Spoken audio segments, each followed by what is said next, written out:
Asadun nasi utawi luwih banget menungso. Apane balaan, apane cobaane, ujiane. Al ambiya'u iku pira-pira nabi. Summal amsalu moko keri-keri kang semisal. Fal amsalu moko kang semisal.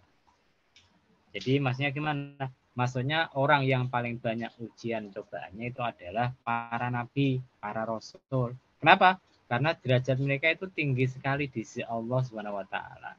Sehingga mereka kemudian diuji sama Allah supaya menunjukkan kepada umatnya, ini nabimu itu orang yang sabar. Nabimu itu ada orang yang tahan banting. Dan ujian dari Allah Subhanahu wa taala. Sehingga bisa diikuti sama umatnya. Yang kedua, kenapa kok diuji semacam itu? Supaya tidak menimbulkan fitnah.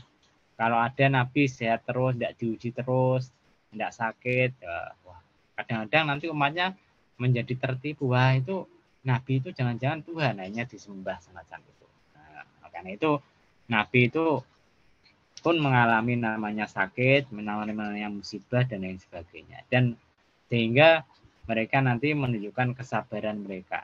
Dan karena itu di akidah kita ada namanya ulul azmi, nabi yang paling sabar. Nabi itu sabar semua, tapi ada nabi yang paling sabar. Kalau disingkat namanya mimin. Mimin itu apa? Muhammad, Isa, Musa, kemudian satunya Muhammad, Isa, Musa, Ibrahim, dan terakhir ada Nabi Nuh.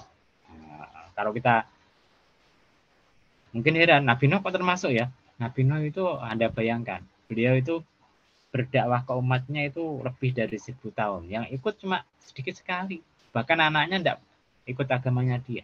Tapi beliau tetap sabar. Nah, namanya Nabi yang tersabar ya 5 itu tadi. Salah satunya Nabi Muhammad tadi. Kemudian setelah para nabi siapa? Fal amsalu. Sumal amsalu. Kemudian orang yang memiliki derajat yang mendekati nabi. Siapa itu? Para waliullah. Nah, para wali-wali. Nah, para wali itu pun mereka memiliki ujian derajat yang tinggi dan ujiannya pun tinggi.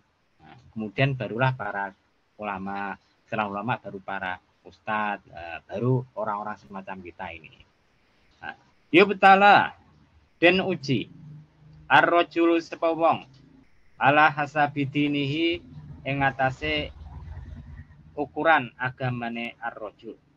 Fa ing kana maklamun ana sapa ar-rajul fi dini dalam agamane rajul sulban iku kuat istada mongko banget apa balauhu apa ujiane wong mau. Wa ing kana lamun ana sapa rajul fi dinihi ing dalam agamane rajul rikotan iku tipis atau ndak kuat. Ubtulia moko den cubi den uji sapa wong ala qadri dinihi ing atase ukuran agamane wong. Jadi Allah itu menguji manusia sesuai dengan kadar keimanannya. Kalau imannya tinggi, ya ujiannya tinggi. Nah, kalau imannya tipis, kecil, ya berarti ujiannya tidak banyak. Jadi kita bisa mikir-mikir sendiri. Kita bisa ngitung-ngitung sendiri. Kita ini selama ini diuji sama Allah itu banyak atau enggak ya? Kalau ujiannya banyak sekali, oh berarti iman Anda tinggi. Nah, kalau ujian Anda itu sedikit sekali, oh kelihatannya mergawe gampang, oh kemudian tidak pernah ada masalah, wah jangan-jangan iman kita tipis. Nah, sehingga sama Allah itu ujiannya cuma tipis, jangan kemudian alhamdulillah kita tidak pernah diuji sama Allah, itu justru meragukan. Nah, meragukan berarti Allah tuh mungkin menganggap iman kita tipis. Tapi kalau kita sering diuji sama Allah Subhanahu wa taala, berarti Allah menganggap iman kita adalah iman yang tinggi. Cuma ya tadi orang yang imannya tinggi itu ketika tertimpa musibah ya sabar, tidak mengeluh. Nah, kadang-kadang kita lihat ada orang tertimpa musibah langsung bikin status di WA, status Facebook lah, itu berarti imannya tipis. Ya toh, orang tertimpa musibah itu sebaiknya disimpan, jadikan pahalanya di akhirat nanti. Dulu kan masih diterangkan ada 4 amalan yang pahalanya besar sekali pahalanya. Salah satunya adalah kitmanul musibah. yaitu menyembunyikan musibah tadi. Nah, jadi kadang-kadang kalau kita lihat para kiai, para ulama, para ustadz kok kelihatannya senyum terus, tidak pernah susah ya.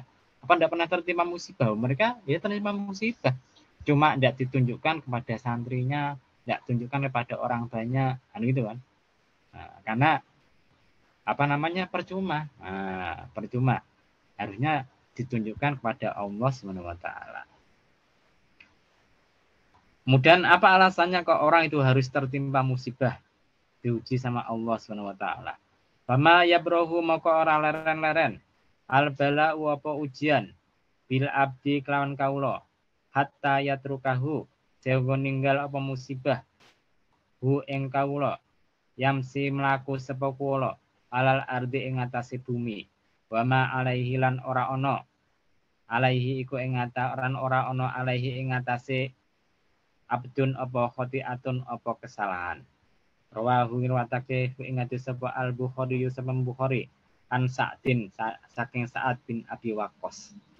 Dari Sa'ad bin Abi Waqqas. Dan setelah itu Sa'ad bin Abi Waqqas itu adalah seorang pemuda yang tampan, pemuda yang kaya ketika di Mekah itu. Nah, jadi ketika awal-awal Islam masih di Mekah itu beliau itu pemuda yang kaya dari keluarga terpandang, kemudian masuk Islam. Ketika masuk Islam ibunya tidak terima, kan sampai ibunya mengancam kalau kamu tetap Islam sama bunuh diri. Gitu. Maka saat bin Abi Waqqas itu tetap tidak mau keluar dari agama Islam. Padahal ibunya sudah mogok makan, tidak mau makan berapa hari. Akhirnya dia bilang sama ibunya, meskipun Anda itu mati, saya tetap tidak akan keluar dari agama Islam. Akhirnya ibunya nyerah. Kemudian dia diusirlah dari rumahnya. Akhirnya kemudian dia jadi utusan Kanjeng Nabi untuk hijrah pertama kali ke Madinah. Jadi sebelum para sahabat itu hijrah, Sa'ad bin Abi Waqqas itu kalau tidak salah diutus pergi ke sana untuk menjadi perintis agama Islam, pelopor agama Islam lah. Maka para sahabat itu kaum Muhajirin apabila melihat Sa'ad bin Abi Waqqas itu semuanya kadang menangis. Kok bisa? Wah, ini dulu pemuda yang kaya, tampan, pakaiannya bagus. Sekarang ini jadi orang Islam ketika di Madinah kok pakaiannya itu gambarnya jelek, nggak terawat, nggak terurus. Ini saking beratnya ujian Sa'ad bin Abi Waqqas ketika dia memeluk agama Islam. Jadi kemudian diterangkan kenapa orang Islam kok terkena diuji sama Allah Subhanahu wa taala. Kalau orang Islam itu mendapatkan ujian bencana dari Allah Subhanahu wa taala kemudian dia sabar, maka kesabarannya ini akan menghilangkan kesalahan-kesalahannya. Dosanya sama Allah akan diampuni. Sehingga akan berjalan ke atas bumi ini, di atas bumi ini seakan-akan dia sudah tidak punya dosa lagi. Nah, ini alasan kenapa kok kita diuji sama Allah Subhanahu wa taala. Nah, jadi kadang-kadang kalau saya itu tertimpa musibah entah apa, saya tuh mikir-mikir bahwa saya ini sudah berbuat salah apa ya sama Allah Subhanahu wa taala, atau ada perbuatan saya tidak cocok sama Allah itu gimana. Jadi saya tidak pernah menyalahkan manusia. Saya itu menyalahkan diri kita sendiri. Cuma bukan kemudian Anda jangan berpikir wah Pak Farid itu imannya tinggi ya, ujiannya banyak onda. Ini beda loh ya. Gitu loh. Yang tahu imannya kan Allah Subhanahu wa taala. Kita ini meskipun sama-sama orang Islam itu tidak tahu berapa iman tetangga kita, berapa iman saudara kita, ya tidak ada yang tahu. Yang tahu hanya Allah Subhanahu wa taala. Ya cuma kadang kita sholat, kita tampakkan, ya itu yang kita tahu. Itu kan. Kadang-kadang saya itu malu sama orang-orang. Kok malu gimana? Kadang-kadang orang itu terlalu berprasangka baik sama saya. Contohnya gini. Contohnya ini ada Ustadz di Cepu ya, Kiai Cepu terkenal. Kemudian tetangga saya kebetulan ini adalah bendahara masjid. Kemudian dia ngomong sama teman saya, ini Kiai ini kok terkenal ya, padahal ini dulu itu santrinya Pak Farid ya. Ngomong gitu. Dia tidak tahu padahal saya cuma ngajak Kiai itu, teman saya itu ngajak ngajar ngaji, kemudian saya ajak ke